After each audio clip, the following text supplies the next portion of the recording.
You're listening to How to Drink Less, and I'm your host, Adriana Cloud. Whether your goal is to cut back, take a break, or say goodbye to alcohol for good, this podcast will help you stop drinking on autopilot, learn how to manage cravings, and feel fully in control around alcohol. It's easier than you think. Listen on to find out how. Hey everyone, thanks for joining me for another episode. I'm going to dive right in today with a really important point, which is whether you have a healthy relationship with alcohol or a problematic relationship with alcohol is not determined by how much you drink. I know this might sound crazy coming from a sobriety coach, but I want you to hear me when I say this. I don't actually care how much you drink. Truly, I don't. Recently, I was talking with a new client who said that she was surprised that in our initial conversation about her drinking, I hadn't asked her how much she drinks every day. That's the part that she had been dreading because she felt so embarrassed by her drinking, even though she knows my story and she knows that I used to be a daily drinker and a heavy drinker. So she wasn't necessarily worried that I would judge her, but because she was judging herself about how much she drank, the idea of having that conversation and admitting that to another person made her really uncomfortable. But the truth is that in that initial conversation I had with her, I wasn't really all that concerned about exactly how much she drank. And that's not because how many drinks you have is not relevant. Of course, there are real health and medical considerations tied to that question. And for people who have a physical dependence on alcohol, it might not be safe to stop drinking without medical supervision. If you're listening to this and you suspect that you have a physical dependence and that you might experience severe withdrawal symptoms if you don't drink, then please speak to a doctor before you attempt to stop, because quitting cold turkey can actually be really dangerous in some cases. But with this particular client, I knew that severe withdrawal wasn't a concern. And so, for the purposes of our conversation, the number of drinks she had in a day was not the most useful piece of information at all. How much someone drinks doesn't tell you the full story of their relationship with alcohol. We have been conditioned to think that how many units we drink per week or how many drinks in a sitting is the real measure of whether, quote unquote, we have a problem. But the number alone doesn't mean much without any context.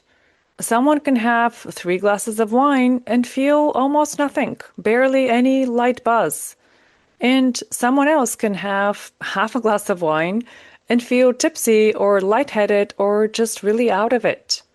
So the number of drinks alone doesn't tell me how your brain and your body are affected by alcohol or how drinking might impact your sleep, your mood, or your behavior. And it also doesn't tell me how you feel about those drinks. Were you obsessing about the wine before you poured it? Did you actually taste the cocktail you ordered and enjoy it? Or were you drinking mindlessly? Or maybe already feeling guilty while you drank it because you were actually trying not to drink that night? And afterwards, did you feel good or neutral about your drinking? Or were you embarrassed and regretting that choice? It's like someone who says they ate 2 cookies, but you don't know if they ate the cookies joyfully while playing a game with their kids, or if they grabbed 2 cookies from the cupboard in the middle of the night and hid in the bathroom to eat them because they didn't want anyone else to see them eating. The number of cookies is the same, but the experience and the meaning of it is completely different. And the same goes for how often you drink. One person might drink most nights, get a little tipsy sometimes, occasionally think, oh, maybe I overdid it. But overall, maybe they don't feel distressed about their drinking. They're not obsessively thinking about alcohol, and they don't feel out of control. They might still decide to cut back for health reasons or for whatever other reason, but they don't spend their days drowning in shame.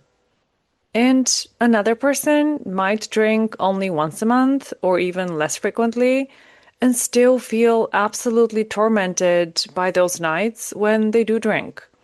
They might dread those occasions, they might worry for days beforehand, and beat themselves up for weeks afterwards.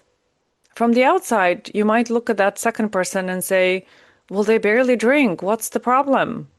But they know that something doesn't feel right in their relationship with alcohol. They don't feel in control. They feel like they need alcohol or they're dependent on alcohol in certain situations, and that's what matters. I actually have a client who, over the past year, has probably had a drink maybe a total of a dozen times. So 12 times in 12 months. To someone else, that level of drinking might look like the dream. He's been able to cut back, and mostly he doesn't want to drink, and he doesn't feel like he really needs to drink most days. But for him, alcohol still feels kind of sticky and charged. He doesn't feel relaxed about it, and he doesn't trust himself to stop when it still feels good. So that's what we're working on. Understanding why he reaches for more and being able to say no without FOMO. I hope from these examples you can see that how much you drink or how often you drink is only one small part of the story when it comes to your relationship with alcohol. Now, here's the things I do actually care about as a sobriety coach, and the things that you should care about when it comes to your own drinking. There are three questions that I encourage you to sit with. Number one, how you feel before, during, and after drinking. Number two, whether you feel in control around alcohol. And number three, why you drink and whether you like your reasons. Let's go through each of these. First of all, how do you feel before, during, and after drinking? If you told me I drink X number of drinks, my follow-up question would always be, and how do you feel about that? How do you feel about that number, first of all? Are you okay with it, or do you wish that you drank less? And let's break it down further. Before you pour a drink, do you feel like you need the drink in order to be okay? Or is the drink just nice to have?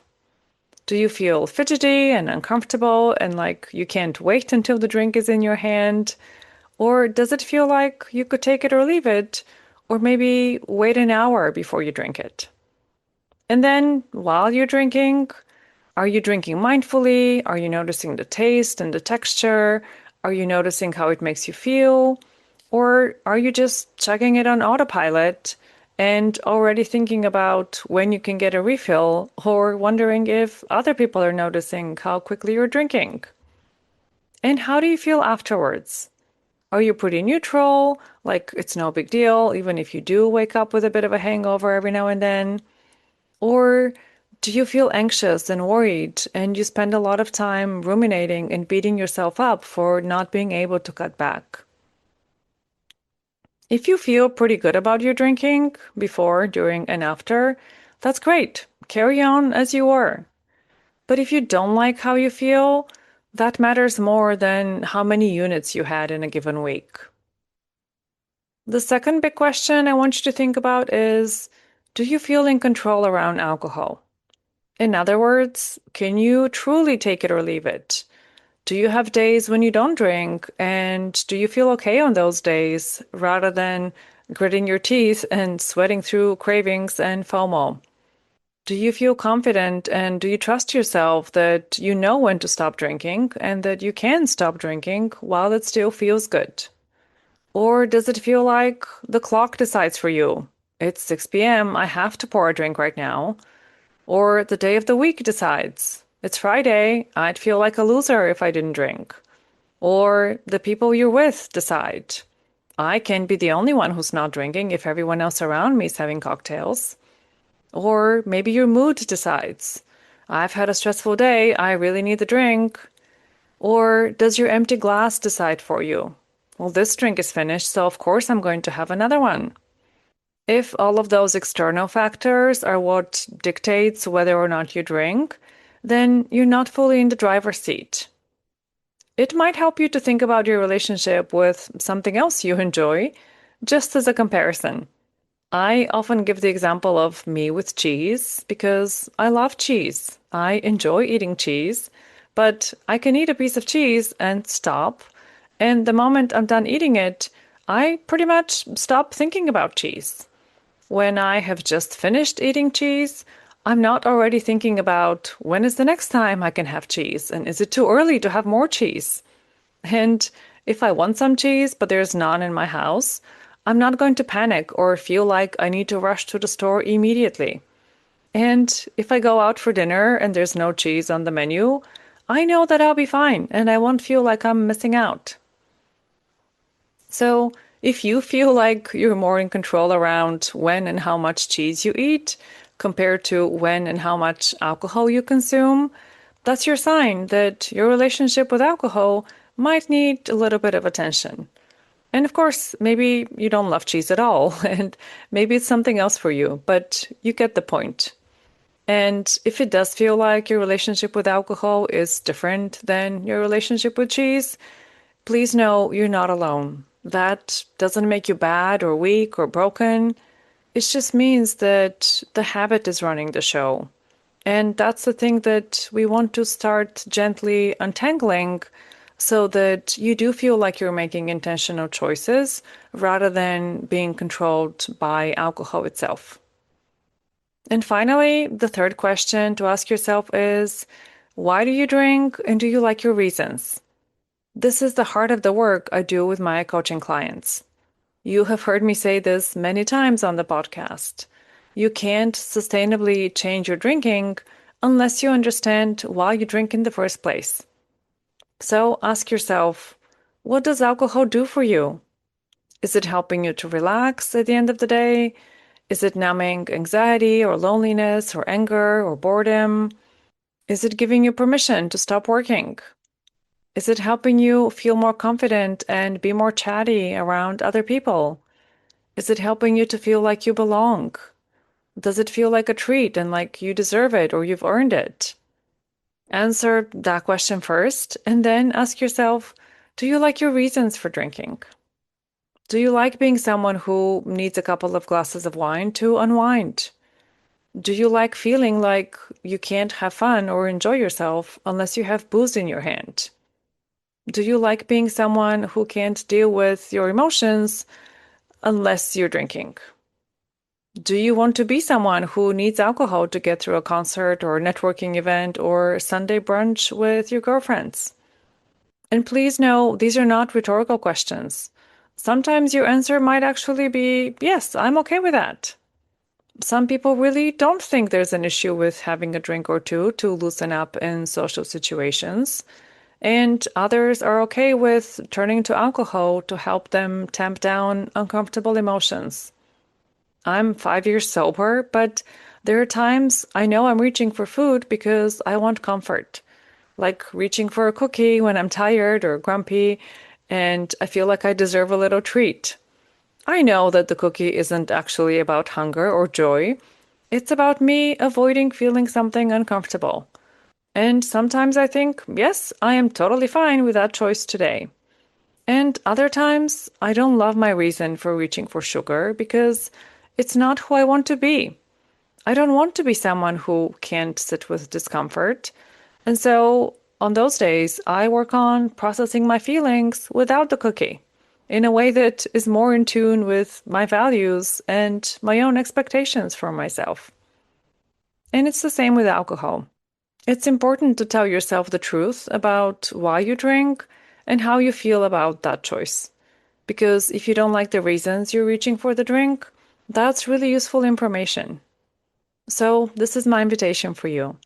Instead of focusing only on how much you drink and how often you drink, start asking yourself these questions. How do I feel around alcohol before, during, and after drinking? Do I feel in control of my drinking, or am I at the mercy of the circumstances and my mood? And why do I drink, and do I like my reasons? Don't rush to fix anything. Don't rush to make any long-term commitments. Just get curious about where you stand in relation to alcohol and if that's where you want to be, or if it's maybe time to start making some changes. If these questions are landing for you and you're realizing you do want to take this work further, this is exactly what I do with my coaching clients. We get curious about what alcohol is doing for you. We help you build other ways to meet those needs. We work on your sense of control and self-trust. And we help you to become someone who truly makes intentional choices and feels good about their reasons, whether they decide to drink or not to drink. So, book a free consultation and let's talk about what's going on for you, how you feel about your drinking, and what you want instead. And we'll see if my coaching is a good fit to help you get there. You will find a link for that in the show notes. Thank you so much for listening, my friends. Take care, and I'll talk to you next week. If you're looking for practical advice for how to say no to alcohol and say yes to yourself, you will want to get on my email list. Sign up to receive my free guide with 7 steps to kickstart your sobriety. The link is in the show notes, so go and grab it now, and I'll see you soon in your inbox.